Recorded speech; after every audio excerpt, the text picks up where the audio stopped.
I'll take any questions you might have.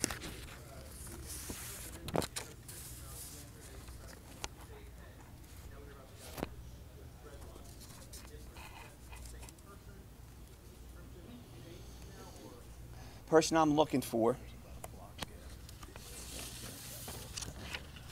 there's I'm going to answer your question specifically about it. I just want to reiterate and underscore and highlight. The person we're looking for is a black male that's 32 years of age, who's 6 foot 2 inches tall, 270 pounds, and has dreadlocks. Now, as Jim just said to me, and you know, 10 people can look at a video and walk away with 10 different impressions.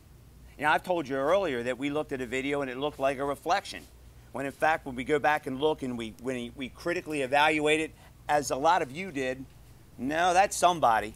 And now we look at it and we see that it's this person whose description we've articulated.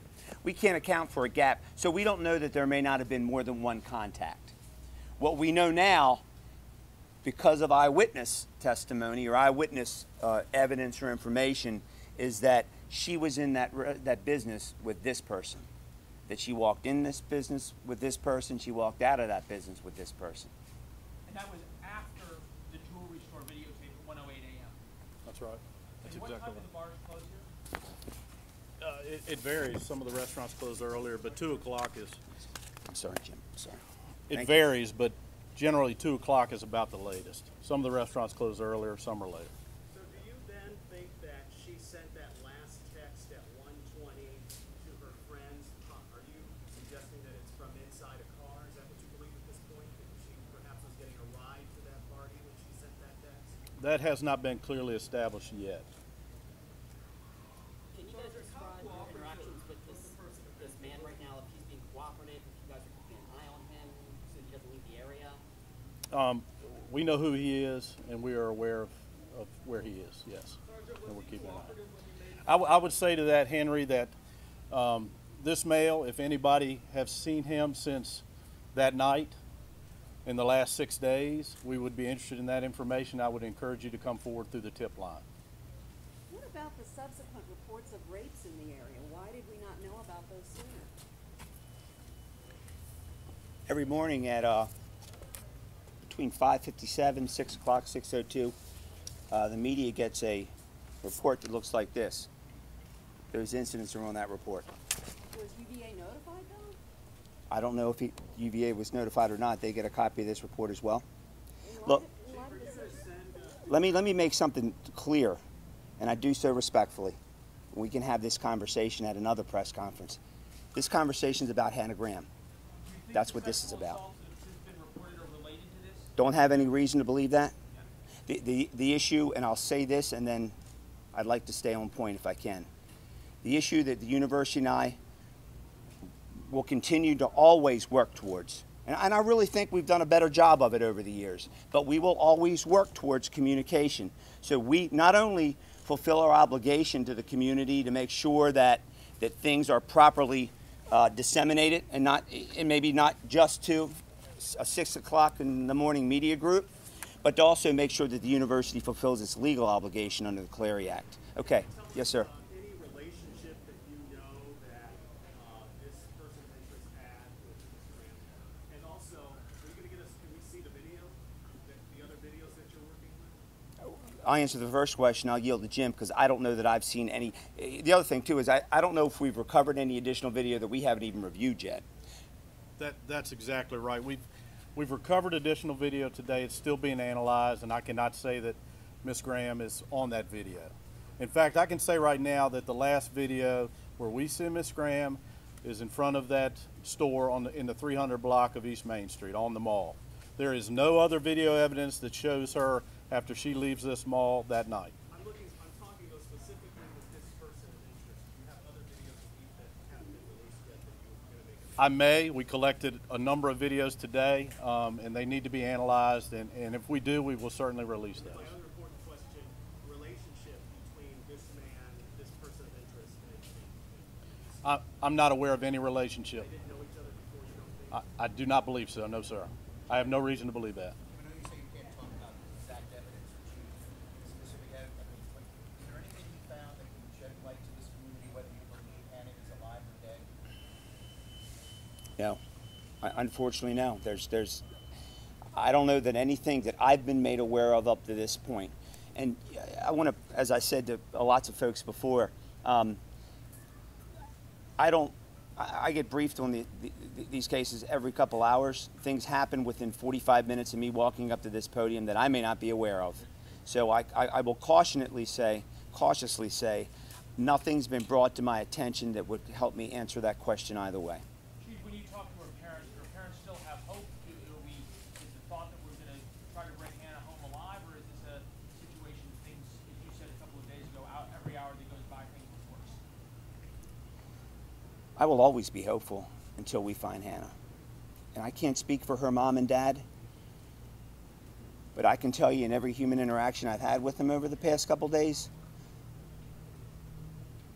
they're hurt, they're concerned, they're frustrated, but not for 1 second have I ever discerned that they've lost hope in finding their daughter.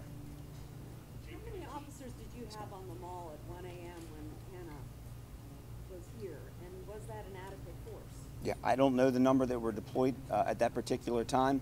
I've been saying for many years, and others have said, we need to increase our presence not only on the downtown pedestrian mall, but across the table of organization, and we're working hard to accomplish that.